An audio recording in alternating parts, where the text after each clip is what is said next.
Here I have UMIDIGI Power, and today I'm going to show you how to perform factory reset operation on this device. So first of all, you have to open settings, then you have to enter system section, go to the reset options, and here you have to select the last option, erase all data factory reset, then tap reset phone to proceed, and then tap on erase everything to confirm whole operation, and after that your device will be restarted.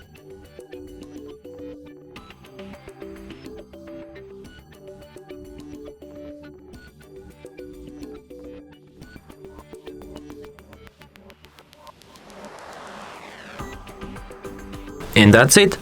Thanks for watching.